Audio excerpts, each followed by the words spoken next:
हरिहंत सिद्ध सूर्योपाध्याय साधु सर्व अर्थ के प्रकाशी मांगलिक उपकारी हैं।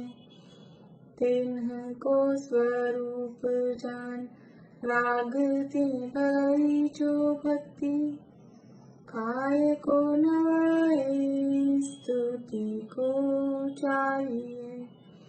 धन्य धन्य तिन्ह काज सब आज भय कर जोर बार बार वंदना हमारी है।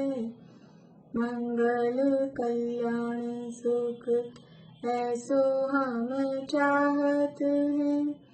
हो मेरी ऐसी दशा जैसी तुम धारी है। हो मेरी ऐसी दशा जैसी तुम धारी है। मंगलमय मंगल करण रीत राग विज्ञान नमो ताहि जाते भई अरहंतादि महान। करि मंगल करि हो महा ग्रंथ करण को काज जाते मिले समाज सब पावे निज पद राज। इस भव तरु का मूल एक जानऊ मिथ्या भाव ताको करि निर्मूल अब करिए मोक्ष उपाय करिए मोक्ष उपाय।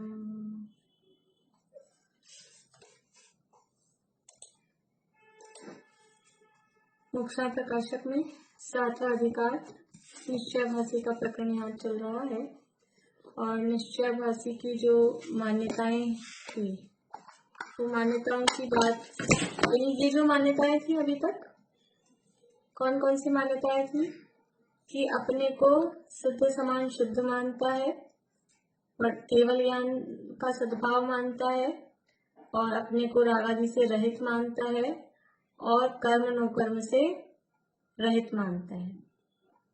ऐसा तो ये जो मान्यताएं थी ये थी समझ लीजिए वस्तु व्यवस्था से संबंधित, वस्तु परक यानी वस्तु स्वरूप क्या है, वस्तु स्वरूप मतलब आत्मा का स्वरूप, ये आत्मा के स्वरूप से संबंधित थी मान्यताएं कि आत्मा का स्वरूप कैसा है, वर्तमान में सिद्ध नहीं है, वर्तमान में केवल ज्ञान नहीं है, वर्तमान में राग आदि से सहित है और वर्तमान में कर्म कर्म से सहित है। ये अभी आत्मा का वस्तु स्वरूप ये है अभी, लेकिन ये वस्तु स्वरूप को विपरीत मान रहा है।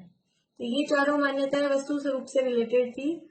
और अभी ये जो प्रकरण चल रहा है ये मोक्ष मार्ग से रिलेटेड, जो बात यहाँ से शुरू उठाई थी ना कि जिनवाणी में तो सम्यक दर्शन ज्ञान चारित्र की एकता होने पर मोक्ष मार्ग कहा है। अब ये मोक्ष मार्ग को विपरीत मान रहा है। सम्यक दर्शन ज्ञान चारित्र का जो स्वरूप है उसको जो विपरीत मानता है उसकी बात यहाँ पर चल रही है कि आत्मा के शुद्ध अनुभव को ही मोक्ष मार्ग मानकर संतुष्ट होता है। बस आत्मा का अनुभव होना चाहिए, सम्यक ज्ञान का ठिकाना नहीं है और सम्यक चारित्र के लिए उद्यम नहीं है और आत्मा का अनुभव होने का भी कोई विचार नहीं है। बस आत्मा का अनुभव होना चाहिए, अनुभव है बस वही है मोक्ष मार्ग, इतना मानता है।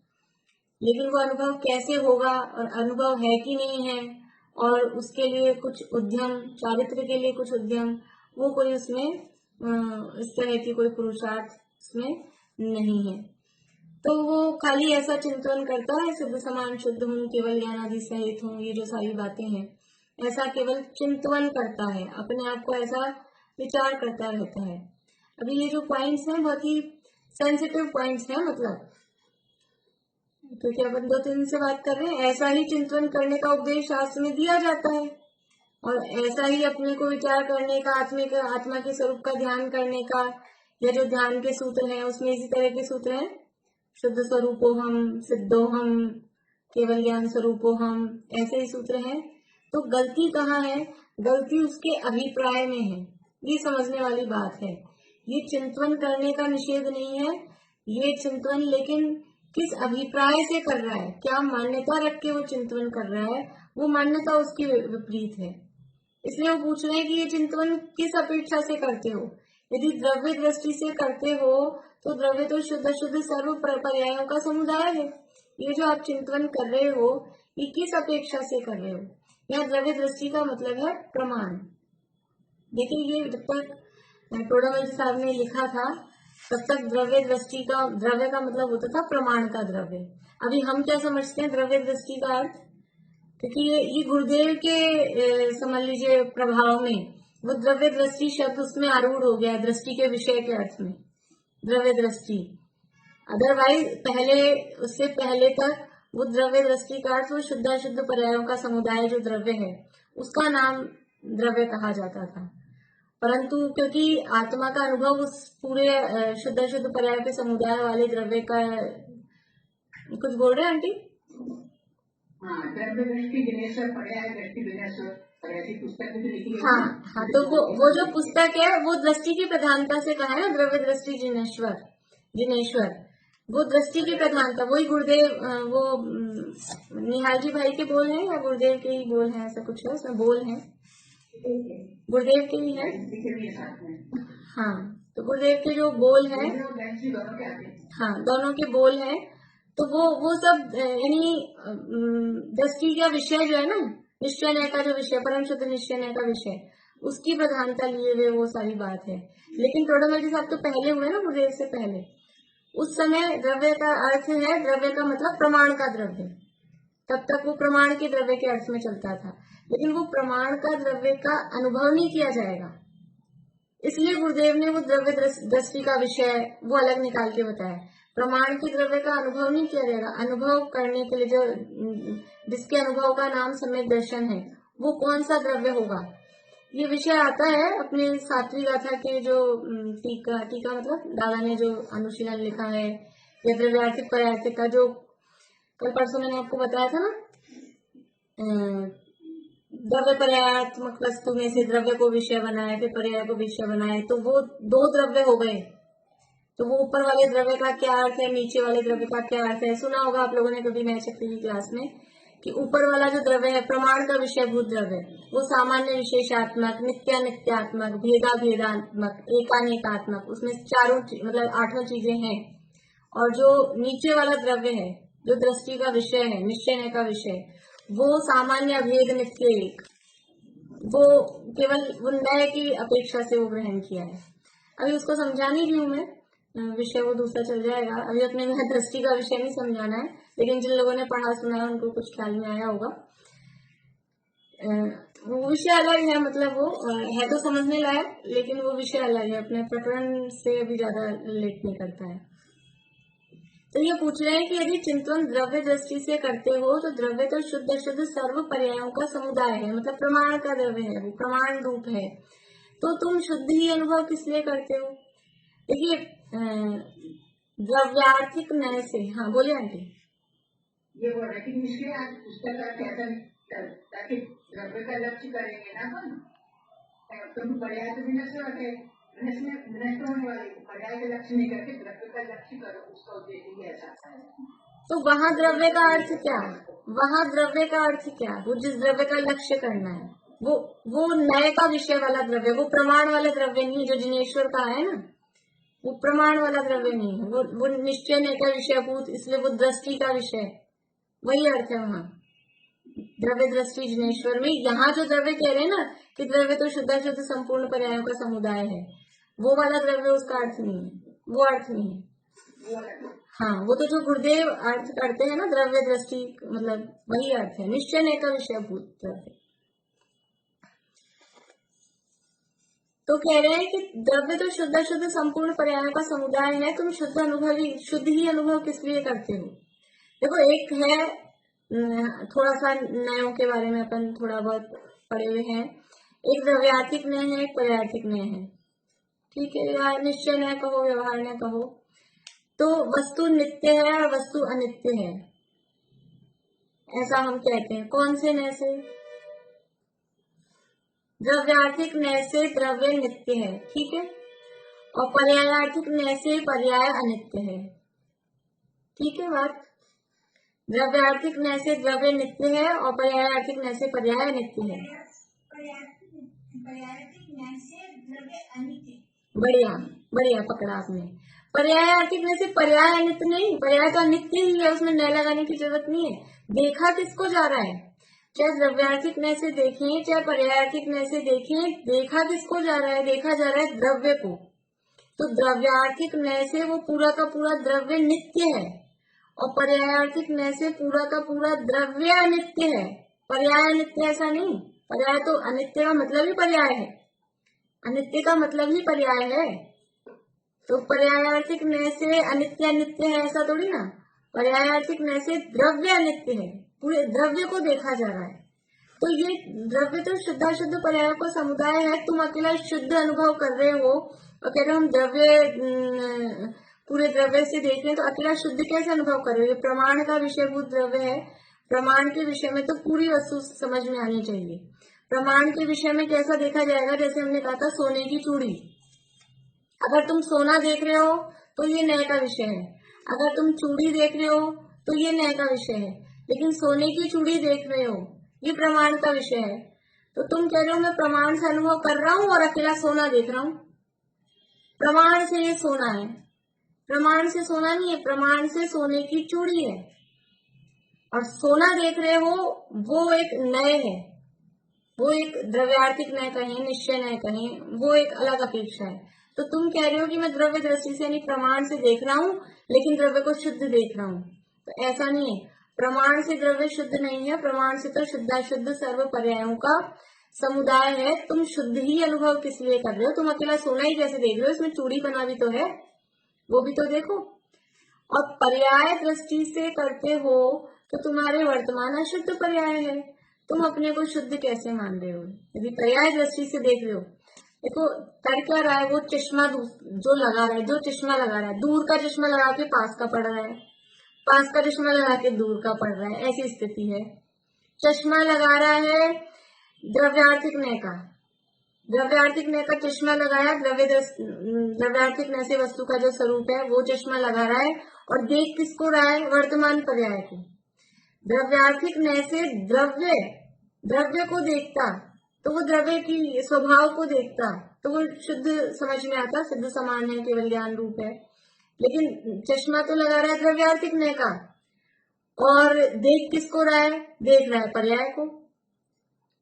हमने थर्मामीटर लगाया, मुंह में लगाया, थर्मामीटर लगाया और थर्मामीटर लगाने के बाद में हमने कहा कि हमारा बीपी 101 डिग्री लगा रहे हैं थर्मामीटर और आंसर दे रहे हैं, उससे रिजल्ट बता रहे हैं बीपी। मशीन लगा रहे हैं बीपी की और बता रहे हैं हमारी डायबिटीज इतनी हुई है। ठीक है, तो चीज ही अलग है। आप थर्मामीटर लगा रहे हो द्रव्यार्थिक नय का, द्रव्य का, और उससे देख रहे हो पर्याय को। तो द्रव्य का थर्मामीटर लगाया है तो द्रव्य को ही देखो। ऐसी विपरीतता है इसकी कि द्रव्य को द्रव्यार्थिक नय का आपने चश्मा लगाया है या स्वभाव की अपेक्षा, स्वभाव वर्ड ज्यादा अपने को जल्दी समझ में आएगा, स्वभाव की अपेक्षा से देख रहे हो तो स्वभाव को देखो, पर्याय को क्यों देख रहे हो? स्वभाव की अपेक्षा से स्वभाव को देखो और पर्याय की अपेक्षा से पर्याय को देखो। स्वभाव की अपेक्षा से पर्याय को देखता है इसलिए गड़बड़ होती है। शास्त्र में कहीं गड़बड़ नहीं लिखा, शास्त्र में सही लिखा है, लेकिन शास्त्र की अपेक्षा को नहीं समझा, इसका तार उसमें फिट करता है, इसका तार उसमें फिट करता है तो करंट आता है, बल्ब तो जलता नहीं, मिथ्या दृष्टि हो जाता है। ऐसी स्थिति है। यदि शक्ति अपेक्षा शुद्ध मानते हो तो मैं ऐसा होने योग्य हूँ ऐसा मानो, मैं ऐसा हूँ ऐसा क्यों मानते हो? इसलिए अपने को शुद्ध रूप चिंतन करना भ्रम है। वो ये 199 पेज ही चल रहा है अपना। कारण कि तुमने अपने को सिद्ध समान माना तो यह संसार अवस्था किसकी है? और तुम्हारे केवल ज्ञानादि है तो ये मति ज्ञानादि किसके हैं? द्रव्य कर्म नो कर्म रहित हो तो ज्ञानादि की व्यक्तिता क्यों नहीं है? और परमानंद में हो तो अब कर्तव्य क्या रहा?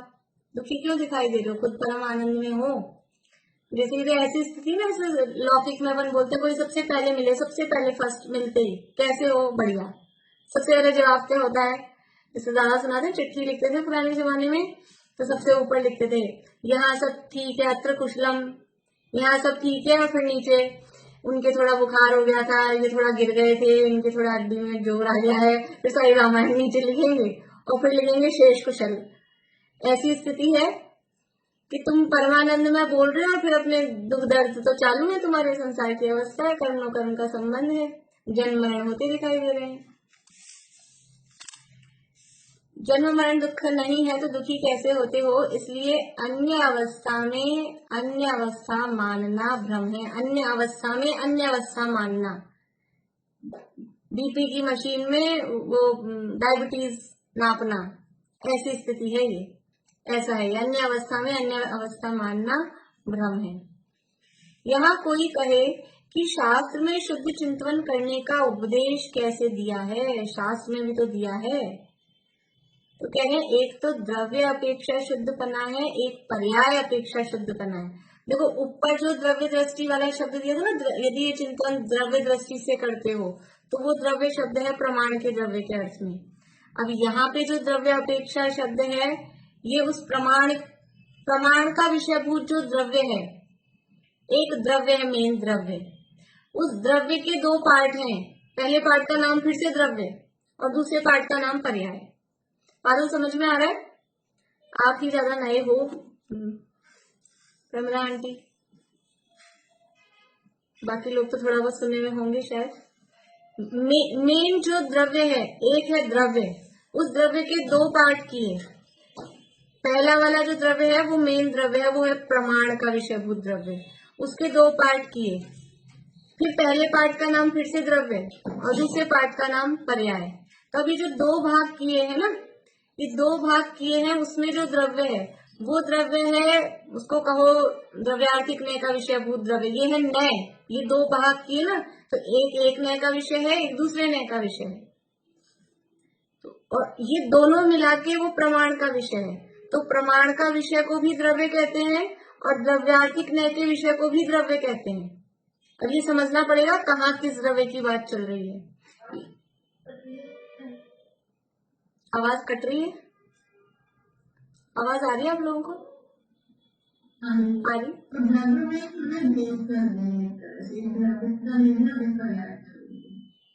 पर्याय का नहीं है। हाँ हाँ, पर्याय वाला नहीं है, वो नए से भी वो द्रव्य ही है। उसको बोलते हैं एक अंशी है और एक अंश है, वो शब्द वहां ऐसे दिए।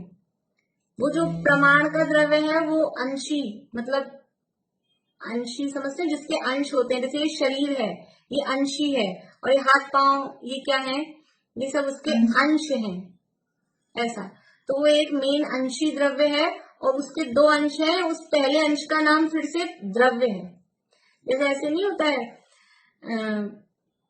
राजा सत्येंद्र के पुत्र जीवनधर और फिर जीवनधर के पुत्र का नाम वापस सत्येंद्र।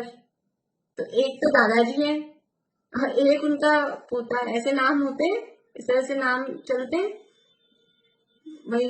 तो वो द्रव्य है, उस द्रव्य के बेटे का नाम भी द्रव्य, ना तो पोते का नाम है या बेटे का नाम भी द्रव्य ही है। लेकिन एक बड़ा है, बड़ा मतलब उसका विषय विस्तृत है, उसमें दोनों गर्भित हैं, और एक में एक अकेला सिंगल पार्ट है।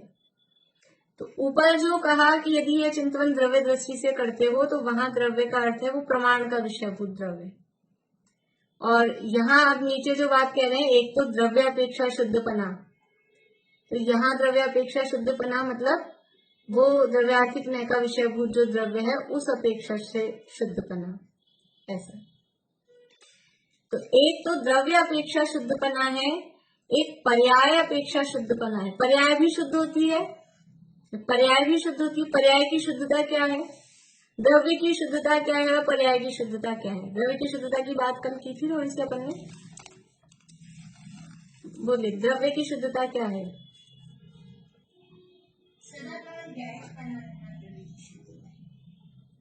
ठीक है, और कॉमन द्रव्यों के बारे में बताएं। गायक तो इससे जीव के बारे में हुआ, कॉमन कहें विकारी अविकारी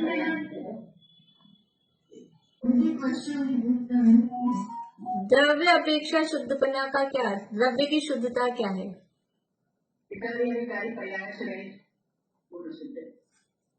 हाँ, विकारी अविकारी पर्यायों से नहीं, अविकारी पर्यायों से नहीं, परद्रव्य से और परद्रव्य के भावों से भिन्नपना, वो द्रव्य की शुद्धता है। यहाँ दिया ना, परद्रव्य से भिन्नपना, परद्रव्य के भावों से भिन्नपना, अपने भावों से तो अभिन्नपना है। अपनी जो अविकारी पर्याय है ना, उनसे भिन्नता नहीं बताई गई यहाँ। अपनी जो निर्मल पर्याय है, द्रव्य की शुद्धता, द्रव्य की शुद्धता क्या है कि परद्रव्य से भिन्नता, वही उसकी शुद्धता है। मैंने उसके लिए कहा था सद्भूत, शुद्ध सद्भूत व्यवहार में अनुपचरित जो सद्भूत व्यवहार है उसको क्या कहते हैं? शुद्ध सद्भूत।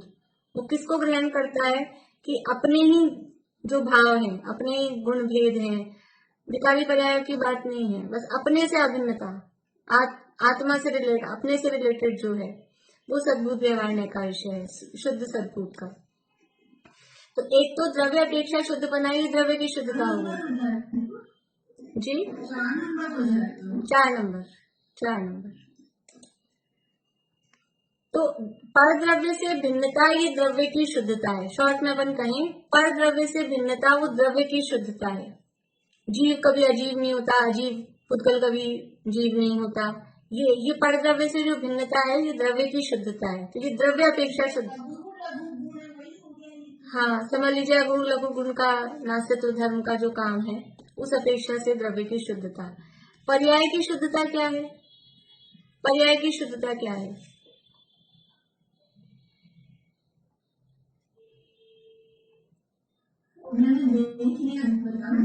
हाँ बताइए।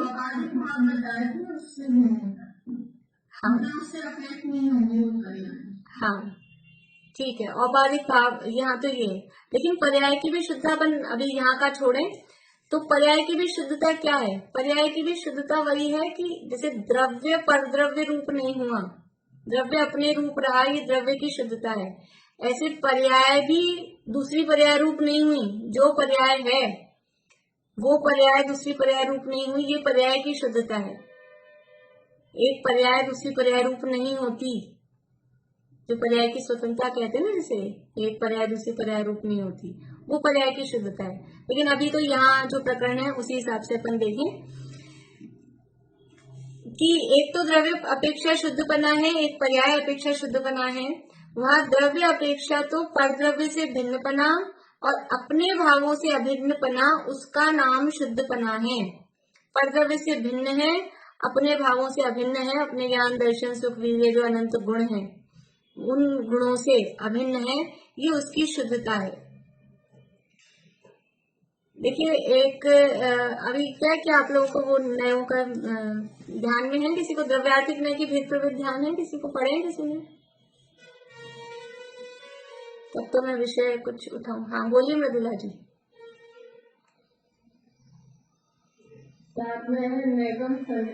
नहीं वो नहीं, द्रव्यार्थिक नय, पर्यायार्थिक नय के भेद कल्पना निरपेक्ष, कर्मोपाधि निरपेक्ष, उत्पाद लय निरपेक्ष, ऐसे 10 भेद होते हैं। द्रव्यार्थिक नय के 10 भेद हैं, पर्यायार्थिक नय के 6 भेद हैं। तो थोड़ा सा बताती हूँ आपको, नाम भले अभी कम समझ में आएगा क्योंकि आप लोगों को विषय ज्यादा नहीं है ख्याल में। द्रव्यार्थिक नय के 10 भेदों में कैसे नाम है? कर्मोपाधि निरपेक्ष शुद्ध द्रव्यार्थिक नय, उत्पाद व निरपेक्ष शुद्ध द्रव्यार्थिक नय, फिर एक नाम है भेद कल्पना निरपेक्ष शुद्ध द्रव्यार्थिक नय, ये तो शुद्ध के हुए। ऐसे ही 3 अशुद्ध के, कर्मोपाधि सापेक्ष अशुद्ध द्रव्यार्थिक नय, उत्पाद व सापेक्ष अशुद्ध द्रव्यार्थिक नय, भेद कल्पना सापेक्ष अशुद्ध द्रव्यार्थिक नय। ये मुझे तो उसमें बताना है भेद कल्पना निरपेक्ष शुद्ध द्रव्यार्थिक नय, वो क्या है नाम? भेद कल्पना यानी भेदों से रहितता, भेद से निरपेक्ष है, जिसमें भेद नहीं देखे जा रहे, वही शुद्धता है। भेद कल्पना निरपेक्ष शुद्ध द्रव्यार्थिक नय। शुद्धता क्या है कि भेदों की कल्पना नहीं की, भेदों को नहीं देखा, भेद नहीं देखना, अपने में अभेद रहना, वही शुद्धता है। कर्मोपाधि की, और वो अभी यहाँ बात अपने को नहीं करनी है। अलग अलग तरह से, अलग अलग टाइप से शुद्धता कही जाती है। तो किस तरह से हम शुद्धता देख रहे हैं कि हमें भेद नहीं है, अभेद अखंड को देख रहे हैं, ये उसकी शुद्धता है। तो पर द्रव्य से तो भिन्न, लेकिन अपने से अभिन्न, अपने में पूरा है, अपने में कोई टुकड़ा उकड़े कुछ नहीं किए, वही उसकी शुद्धता है। जैसे समझ लीजिए हमें गोला चढ़ाना है मंदिर में, तो अपन ने थोड़ा सा तोड़ लिया था, कुछ यूज ले लिया या टूट गया, समझ लो कैसे भी, तो वो चढ़ाते हैं क्या हम कि नहीं, अभी तो अशुद्ध हो गया, बिगड़ गया। अब वो टूट गया ना, उसमें क्रैक आ गया, भेद पड़ गया, तो वो अशुद्ध हो गया। और साबुत है पूरा, तो वो उसको उस साबुत पूरा अखंड होने की अपेक्षा से उसको शुद्ध कह देंगे। तो द्रव्य में अपने में भेद नहीं, पर द्रव्य से तो भिन्न किया, उसके छिलके विलके और वो भी हमने हटा दिया, ऊपर का ब्राउन जो था बारीक वाला वो भी हमने हटा दिया। तो पर द्रव्य से तो भिन्नता, लेकिन अपने से अभिन्नता, यही द्रव्य की शुद्धता है। अपने भावों से अभिन्नता, खुद में उसमें क्रैक नहीं पड़े, बाकी जो ऊपर की थी छाल वाल एक्स्ट्रा जो भी थे वो सब हटा दिए। पर द्रव्य से भिन्नता और अपने भावों से अभिन्नपना, अपने गुण पर्यायों से अभिन्नपना, अपने गुण पर्यायों से अभेद, भेद नहीं देखना, जो समय सार की 7वीं गाथा में भी कहा।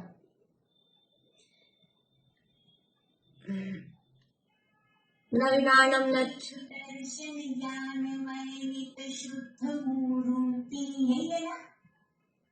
ये नहीं,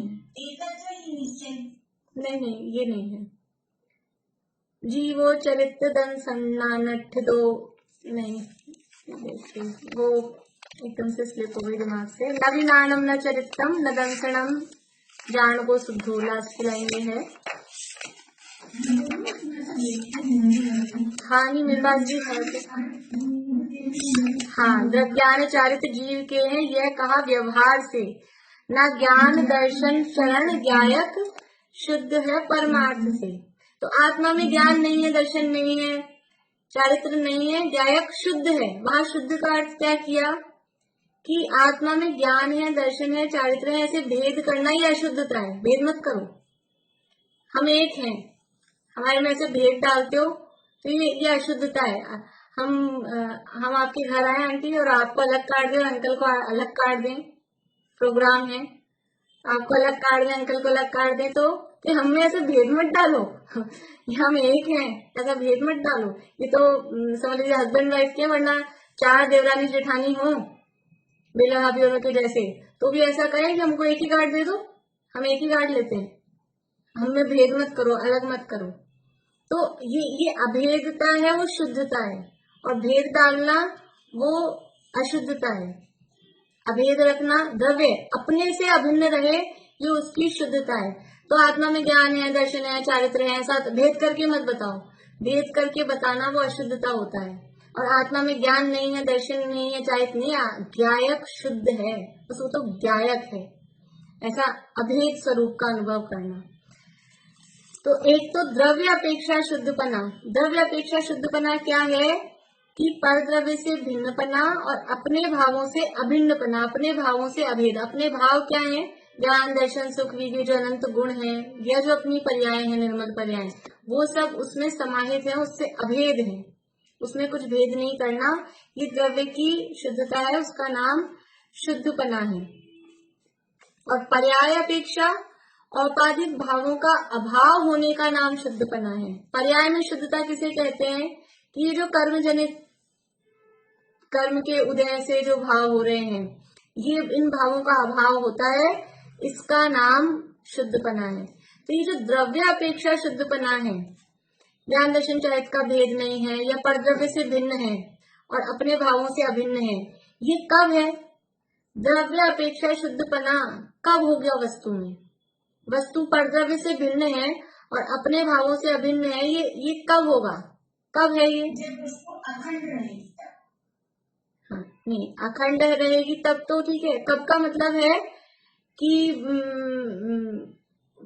पहले था या अभी होगा, या 2-4, या जब समय दर्शन हो जाएगा तब होगा, या जब भगवान बन जाएगा तब होगा। रहेगा वो तो। हाँ, हमेशा है। ये द्रव्य अपेक्षा शुद्धपना तो अभी है, अभी पर द्रव्य से भिन्न और अपने भावों से अभिन्न। ये कब है कि सम्यक दर्शन होगा तब नहीं होगी ये द्रव्य अपेक्षा शुद्धपना। जब केवल ज्ञान हो जाएगा तब नहीं होगा ये द्रव्य अपेक्षा शुद्धपना। कि जब सिद्ध हो जाएगा तब नहीं होगा ये द्रव्य अपेक्षा शुद्धपना। ये तो निरोध में भी था ये द्रव्य अपेक्षा शुद्धपना, अभी भी है। नरक में था तब भी था, देव में गया तब भी था, और अभी वर्तमान में भी द्रव्य अपेक्षा शुद्धपना तो है, हर समय है। पर द्रव्य से भिन्नता, अपने भावों से अभिन्नता, ये हर समय है। तो ये द्रव्य अपेक्षा शुद्धपना है। लेकिन पर्याय अपेक्षा शुद्धपना कब होगा? कि जब ये रागादि औपाधिक जो भाव हैं, इन भावों का अभाव होगा। तो पर्याय अपेक्षा शुद्धपना कब है या होगा या था? कि निरोध में पर्याय अपेक्षा शुद्धपना नहीं था, नरक में भी नहीं था, देव में भी नहीं था, और अभी भी नहीं है, क्योंकि औपाधिक भावों से तो सहित ही है हर अवस्था में। तो पर्याय अपेक्षा शुद्धपना कब होगा? कि जब केवल ज्ञान हो जाएगा, कि सिद्ध हो जाएगा, तब वो पर्याय अपेक्षा शुद्धपना होगा। तो शुद्धता दो प्रकार की है। तुम शुद्ध चिंतन कर रहे हो और शास्त्र में शुद्ध चिंतन करने का उपदेश दिया है, वो शास्त्र का उपदेश गलत नहीं है, लेकिन शास्त्र में द्रव्य अपेक्षा शुद्ध चिंतन करने का उपदेश दिया है। वो द्रव्य अपेक्षा मतलब त्रैकालिक, जो हमेशा परद्रव्य से भिन्न और अपने भावों से अभिन्न, जो मैं हूँ, जो मैं था, जो मैं रहूंगा हर समय, उस अपेक्षा से शुद्ध चिंतन करने के लिए कहा है। लेकिन तुम उस अपेक्षा को तो नहीं लगा रहे हो और उस चीज को वर्तमान पर्याय में लगा रहे हो। ये गड़बड़ है। कौन सी मशीन लगा के क्या नाप रहे हो? कौन सा चश्मा पहन के पास का चश्मा लगा के दूर की चीज देख रहे हो? तो गड़बड़ी दिखेगा, इसलिए गड़बड़ है। तो पर्याय अपेक्षा औपाधिक भावों का अभाव होने का नाम शुद्धपना है। पर्याय में शुद्धता तभी आएगी जब औपाधिक भावों का अभाव होगा। बोलिए जो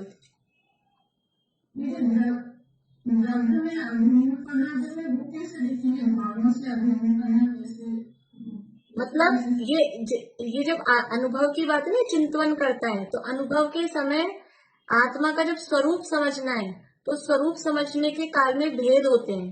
भेद समझ के जानेंगे आत्मा कैसा है, कि ज्ञान है, दर्शन है, सुख है, वीर्य है। लेकिन जब उसका अनुभव करने का टाइम आएगा, तो अनुभव करने के लिए भेद वाला चिंतन नहीं करना है। अनुभव करने के लिए उसको अभेद, कि ऐसे एक एक पे अपन दृष्टि रखेंगे। जैसे कि उसके लिए ठंडाई का उदाहरण देते हैं। ठंडाई में कितनी चीजें डलती है? समझ लो 10-15 चीजें डली। तो जब हम बनाएंगे ठंडाई, जब ठंडाई बनाएंगे, उसकी विधि सीखेंगे, तो हम सारे लिखेंगे ना क्या क्या चाहिए, मटेरियल, सामग्री, इतना इतना, ये तो हम एक एक भेद जानेंगे। भेद जाने बिना ठंडाई बना लो कि डाल दो 15 चीजें। कौन सी 15 चीजें, किस क्वांटिटी में? यानी कि जितनी क्वांटिटी में हमको समझ लीजिए चीनी डालनी थी, उतनी क्वांटिटी में हमने काली मिर्ची डाल दी, क्या होगा? क्या होगा? किसकी कितनी डालनी है, कितना चाहिए, तो वो भेद करने के बिना कैसे समझ में आएगा? भेद करे बिना। तो समझने के काल में, उसका स्वरूप समझने के काल में भेद करके जानना पड़ेगा। अब ठंडाई सब करके बना ली, अब पीना है, ठंडाई का स्वाद लेना है, आनंद लेना है, तो फिर हम ध्यान दें, इसमें बादाम डाले हैं, वो 1000 रुपए के किलो के आए हैं, और इसमें केसर डाली है, वो तो इतनी डब्बी इतनी महंगी आई थी, और इलायची कितनी महंगी हो रही है। ऐसा भेद करें और इतने इतने ग्राम ये डाल दिया, तो उसका स्वाद आएगा क्या? फिर स्वाद नहीं आएगा। अभी ठंडाई का आनंद लो, कोई विकल्प मत करो, कितने बादाम है और कितने रुपए किलो के हैं और कितने डाले, कुछ विकल्प नहीं। तो ऐसे ही आत्मा का स्वरूप समझने के लिए, आत्मा में ज्ञान है, दर्शन है, सुख है, वीर्य है, ये सबसे समझा। लेकिन जब अनुभव करना है, तो अगर ये ज्ञान, दर्शन, सुख, वीर्य ऐसे विकल्प करते रहोगे, तो आत्मा का अनुभव नहीं होगा। उसको अभेद अखंड, फिर ज्ञान नहीं है, दर्शन नहीं, सुख नहीं, ज्ञायक, बस ज्ञात वह तो वही है, न भी हो दिया पमत्तो न पमत्तो, जान वो दुजो भाव, एक बस ज्ञायक भाव हूं मैं। और ये सब, ये एक ठंडाई, कि उसमें 50 चीजें हैं, नहीं है ऐसा नहीं है, लेकिन अब 50 का भेद नहीं है, सब घुट मिल के सब एक हो गई। ऐसे आत्मा में अनंत गुण हैं, अनंत पर्याय हैं, लेकिन वो सब उस एक ज्ञायक भाव में समाहित हैं। इसलिए वो अपने भावों से अभिन्नपना, अभेदता, ऐसा। ये सब चीजों में जब भी अनुभव का टाइम आएगा तो भेद से अनुभव नहीं होगा। जब भी हम भेद करके या विकल्प करेंगे तो वो हमारे अनुभव, हमारे आनंद को कम करेगा बल्कि दूर भगाएगा, दूर कर देगा। कोई भी चीजें, हम कपड़े लाते हैं, हम जेवर लाते हैं, तो जब खरीदते हैं तब विकल्प करते हैं, ये लें कि ये लें, ये कितने का है, ये कितने का है, ये अच्छा लगेगा, ये रंग अच्छा है, ये डिजाइन अच्छा है, तब हम विकल्प करते हैं। और एक पसंद भी कर लिया, उसके बाद भी उसकी पूरी जानकारी, मान लीजिए सेट लिया तो इसमें कितना वजन है, कितना सोना है, कितने इसमें डायमंड है, ये कितने के हैं, वो सारा हिसाब किताब पूरा अपन करते हैं। लेकिन जब पहनते हैं तब वो सब तो आनंद लो पहन के। फिर अगर ये विचार आता है ना बीच बीच में, इतने का था, वो वाला ज्यादा अच्छा लग रहा था, उसको पहनने का आनंद चला जाता है। अब वो हम पकड़ पाते हैं नहीं पकड़ पाते हैं वो बात अलग है, क्योंकि वो फास्ट घूमता है ना, इसलिए। लेकिन जिस क्षण जैसे ये विचार आता है, विकल्प आता है, ये ऐसा ऐसा, तो आनंद चला जाता है उसका। इसलिए जब भी अनुभव का टाइम आएगा तो किसी भी वस्तु के संबंध में, पौद्गलिक वस्तुओं के संबंध में भी, तो उसको अभेद अखंड का ही अनुभव करना पड़ेगा। तो पर्याय अपेक्षा औपाधिक भावों का अभाव होने का नाम शुद्धपना है।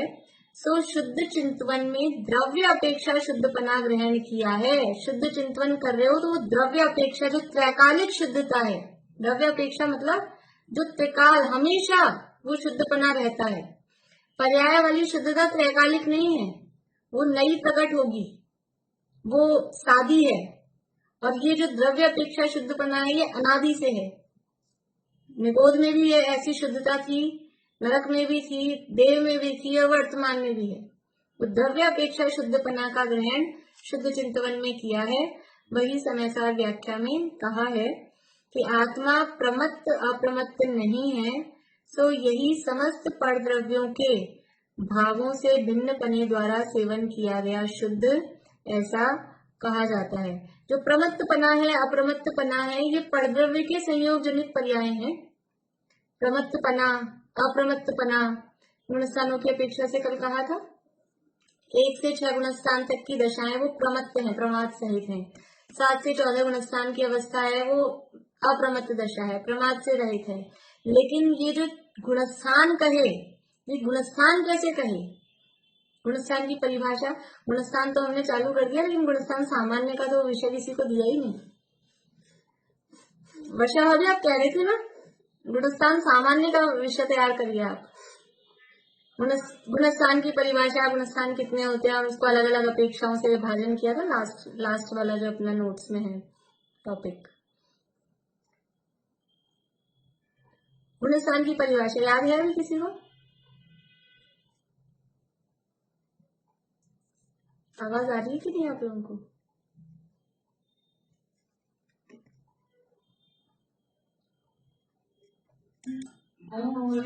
आवाज आ रही है क्या? अटक रही है।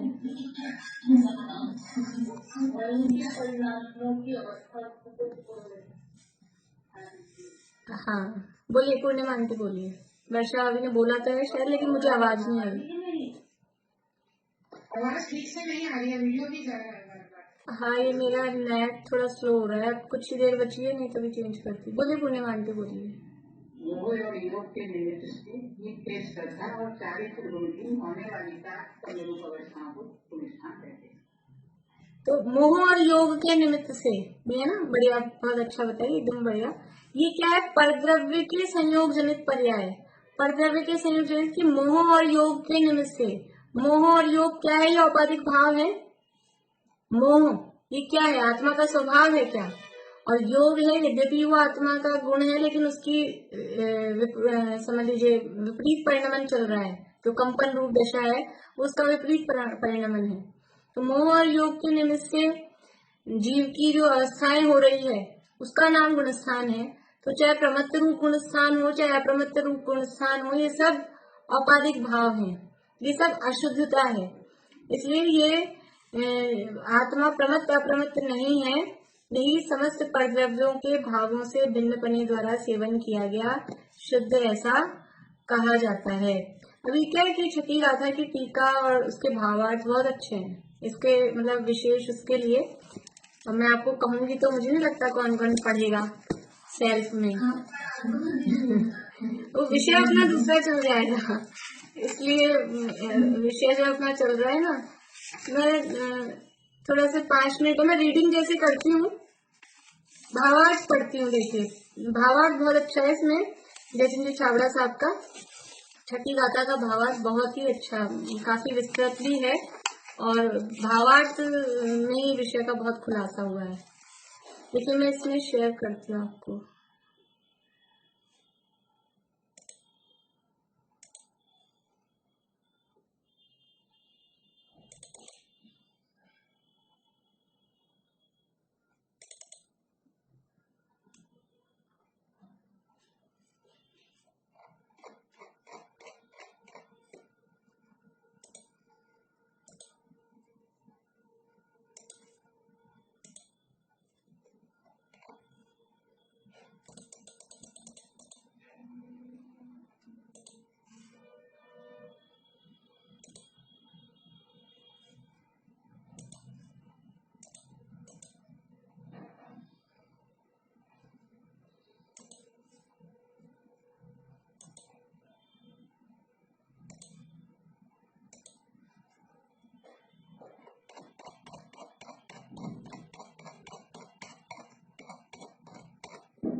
देखिए भावार्थ दिख रहा है आप लोगों को?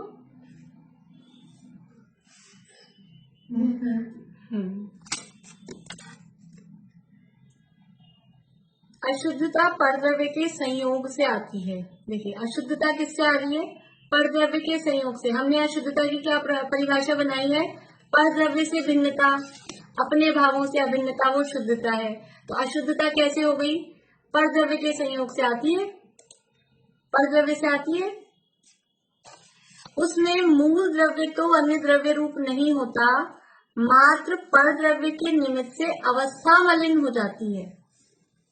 अशुद्धता परद्रव्य के संयोग से आती है, ये बात सही है, लेकिन वो जो अशुद्धता आ रही है ना, वो अशुद्धता में भी मूल द्रव्य अन्य द्रव्य रूप नहीं हो रहा। यानी द्रव्य में कभी अशुद्धता होती नहीं। जो द्रव्य वाला पक्ष है ना, द्रव्य जो मेन था प्रमाण का विषयभूत द्रव्य, उसके 2 पक्ष थे, उसके 2 भाग हमने किए, एक द्रव्य एक पर्याय। तो वो जो द्रव्य वाला उसका फैक्टर है, उसमें कभी अशुद्धता आती ही नहीं है। मूल द्रव्य तो अन्य द्रव्य रूप नहीं होता, मात्र परद्रव्य के निमित्त से अवस्था मलिन हो जाती है। ये जो अशुद्धता आ रही है, जो दूसरा फैक्टर है, जो पर्याय जिसको हम कह रहे हैं, उसमें आ रही है, वो मलिन हो रही है। मूल द्रव्य मलिन नहीं होता है। जैसे समझ लीजिए, जो भी है अपने कपड़े का उदाहरण लेते हैं, तो कपड़ा गंदा हुआ कि नहीं हुआ, कि एक्चुअल में अंदर में वो कपड़ा तो ऊपर से उसकी अवस्था गंदी दिख रही है, पूरा द्रव्य पूरा कपड़ा गंदा दिखाई दे रहा है, लेकिन फिर भी उसका जो स्वभाव है, जो एक स्वभाव रूप द्रव्य पक्ष है, वो गंदा नहीं हुआ। तभी तो हम साबुन लगाते हैं तो वो साफ हो जाता है। यदि अंदर से ही वो गंदगी घुस जाए तो साफ कैसे हो? इसलिए अशुद्धता वास्तव में द्रव्य में खुद में है नहीं, परद्रव्य के संयोग से आती है। और वो परद्रव्य के संयोग से भी कहाँ आ रही है? मूल द्रव्य तो नहीं हो रहा अन्य रूप, मात्र परद्रव्य के निमित्त से अवस्था मलिन हो जाती है। द्रव्य दृष्टि से तो द्रव्य जो है वही है, और पर्याय दृष्टि से देखा जाए तो मलिन ही दिखाई देता है। द्रव्य दृष्टि से तो द्रव्य जो है वही है, यानी द्रव्य दृष्टि से जो विचार करने को कहा ना, सिद्ध समान हूँ, शुद्ध हूँ, ये द्रव्य दृष्टि से है। यहाँ द्रव्य दृष्टि कौन सा लेना है? द्रव्यार्थिक नए वाला, द्रव्य वाला, वो वाली दृष्टि से तो द्रव्य जो है वही है, और पर्याय दृष्टि से देखा जाए तो मलिन ही दिखाई देता है। इसी प्रकार आत्मा का स्वभाव ज्ञायकत्व मात्र है, और उसकी अवस्था पुद्गल कर्म के निमित्त से रागादि रूप मलिन है, वह पर्याय है। आत्मा का स्वभाव कैसा है? ज्ञायकत्व, ज्ञायकपना, ये आत्मा का स्वभाव है। स्वभाव तो ये है, ये द्रव्य का स्वभाव, ये ना जो द्रव्य, मूल द्रव्य तो अन्य द्रव्य रूप नहीं होता, ये है मूल द्रव्य, ज्ञायकपना। ये ज्ञायकपना कभी नष्ट नहीं होता, ज्ञायकपना कभी रूपीपना नहीं होता, ज्ञायकपना कभी स्थिति हेतुत्व, गति हेतुत्व ऐसा नहीं होता, क्योंकि आत्मा का स्वभाव ज्ञायकत्व मात्र है और उसकी अवस्था पुद्गल कर्म के निमित्त से रागादि रूप मलिन है, वह पर्याय है। ये जो अवस्था दिखाई दे रही है अभी, मोह रागी द्वेषी, ये सब कर्म के निमित्त से हो रही है।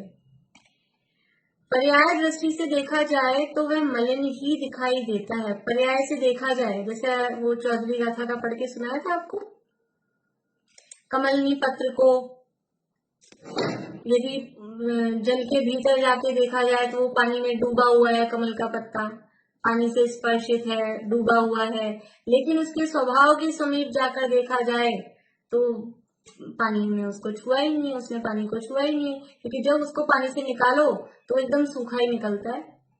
तो पानी में डूबा हुआ दिखाई दे रहा है अवस्था से, ये ना पर्याय दृष्टि से देखा जाए तो वह मलिन ही दिखाई दे रहा है। अभी पर्याय जो दिखाई दे रही है संसारी, मोही रागी द्वेषी, इससे मलिन ही दिखाई दे रहा है पर्याय में। लेकिन द्रव्य दृष्टि से देखा जाए तो कैसा है, ये तो ज्ञायक मात्र है, ज्ञात वह तो वही है। यहाँ द्रव्य दृष्टि को प्रधान करके कहा है, ये जो छठी सातवीं गाथा की बात है, ये छठी गाथा का भावार्थ है। तो यहाँ द्रव्य दृष्टि को प्रधान करके कहा है, अभी पर्याय को नहीं देख रहे यहाँ द्रव्य दृष्टि को प्रदान करके कहा है। जो प्रमत्त अप्रमत्त के भेद हैं वे पर द्रव्य की संयोग जनित पर्याय हैं। यह अशुद्धता द्रव्य दृष्टि में गौण है, व्यवहार है, अभूतार्थ है, असत्यार्थ है, उपचार है। द्रव्य दृष्टि में मतलब वो स्वभाव, ये जो ज्ञायकत्व वाला था, इस द्रव्य दृष्टि में अशुद्धता गौण है। गौण है मतलब नहीं दिखाई दे रही हमको। जब हम द्रव्य दृष्टि करते हैं तो हमको चूड़ी नहीं दिखाई देती है, हमको सोना ही सोना दिखाई देता है। शादी हुई है तो कितना तोला सोना आया, कितने हार आए, कितने चैन आई, कितनी अंगूठी आई, वो नहीं। जब द्रव्य दृष्टि होती है, सोने पर दृष्टि है तो कितना सोना, बस वो देखा जाता है। तो द्रव्य दृष्टि में ये अशुद्धता गौण है, व्यवहार है, अभूतार्थ है, अभूतार्थ मतलब नहीं है, असत्यार्थ है, उपचार है। और द्रव्य दृष्टि शुद्ध है, अभेद है, निश्चय है, भूतार्थ है, सत्यार्थ है।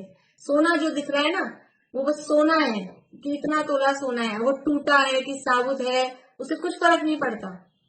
टूट गया हो, सोने का हार था टूट गया तो सोना कम हो गया तो भी उतना ही तोला रहेगा, और अच्छा सुंदर डिजाइन वाला बढ़िया जुड़ा हुआ है, साबुत है बिल्कुल, तो भी उतना ही रहेगा। इसलिए द्रव्य दृष्टि में ये जो अशुद्धता है वो गौण है। द्रव्य दृष्टि शुद्ध है, अभेद है, निश्चय, भूतार्थ है, सत्यार्थ है। इसलिए आत्मा ज्ञायक ही है, उसमें भेद नहीं है, इसलिए वह प्रमत्त अप्रमत्त, ये भेद करे ना प्रमत्त अप्रमत्त, ऐसे उसमें भेद नहीं है। आगे की बात समझ लीजिए, वो अपने इस विषय से संबंधित नहीं है, अभी समय भी हो गया, तो लगेगा तो कल फिर से अपन इसको पढ़ेंगे कि ज्ञायक नाम क्यों पड़ा है, और वो सब आगे थोड़ी दूसरी जो टीका में जो बात है बिल्कुल उससे रिलेटेड है। अभी समय हुआ है अपना, तो इस तरह से ये जो शुद्धता अशुद्धता की बात की है, ये शुद्धता अशुद्धता की अपेक्षा समझनी पड़ेगी कि शुद्धता दो प्रकार से है, द्रव्य की शुद्धता और पर्याय की शुद्धता। तो शास्त्रों में जो शुद्ध चिंतन करने का उपदेश दिया है, वो देखो अपने को जब भी शुद्ध चिंतन करने का उपदेश देंगे तो द्रव्य अपेक्षा से, और सामने भगवान को शुद्ध देखना है तो वो किस अपेक्षा से, वो पर्याय की अपेक्षा से। भगवान को शुद्ध देखना है तो उनकी पर्याय को देखकर शुद्ध देख रहे हैं, क्योंकि द्रव्य दृष्टि तो सभी शुद्ध हैं। कि कौन भगवान, कल भी बात की थी हमने, कौन पूज्य और कौन पूजक, सभी एक से है। इसलिए पूज्य पूजक का जब व्यवहार होगा तब पर्याय को देखेंगे, और जब अपने स्वभाव का लक्ष्य करना है तो द्रव्य दृष्टि को मुख्य करेंगे।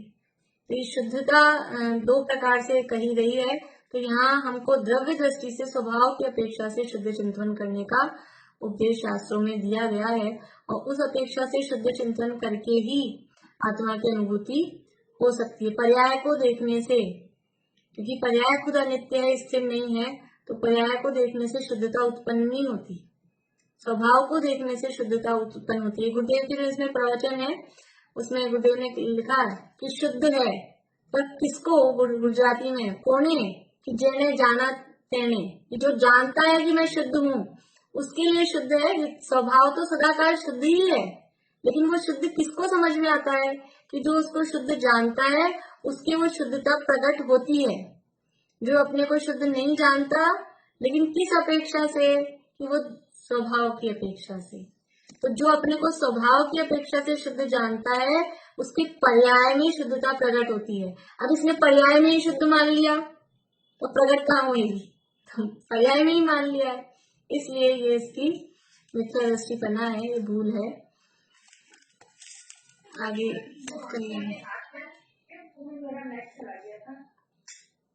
फिर से बोलिए भाभी। हाँ, वो गुणस्थान की परिभाषाएं, नाम और उसके अलग अलग टाइप से भेद किए थे। लास्ट में देखना, आप जो नोट्स है ना गुणस्थान वाले, उसमें लास्ट वाला एक टॉपिक है, अलग अलग टाइप से गुणस्थान के भेद किए गए हैं, वो वाला तैयार कर लेना। ज्योति जी गुरुदेव ने सर इसी की व्याख्या करते हुए भाव्य भाव संकर दोष इसमें नहीं है, इसमें नहीं है, वो आएगा, आया था 5-4 दिन में। वो है 33वीं 34वीं गाथा में। अच्छा, 4 दिन 33 34 32 33 31वीं गाथा में ये गया संकर दोष की बात है, और 32 33 में भाव्य भाव, जो जिन मुंह पे इतना अच्छा समझाया था ना, वो श्रेणी वाला पूरा रिवीजन हो गया वापस। वो गाथाएं, वो निश्चय स्तुति वाली जो गाथाएं है ना, उसमें है। चलिए, अभी टाइम आज ज्यादा ही हो गया, ओवर टाइम हो गया, शांति जी की क्लास चालू हो गई। चलिए, जिनवाणी स्तुति बोलते हैं।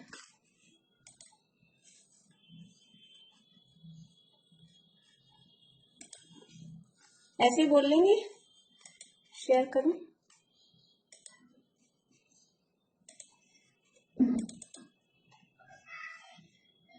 तुम हो अनादि अनंत, जिन तुम ही अखंडानंत हो। तुम वेद विरहित वेद विद शिव कामिनी के कंत हो। तुम संत हो भगवंत हो, तुम भव जलधि के अंत हो। तुम में अनंतानंत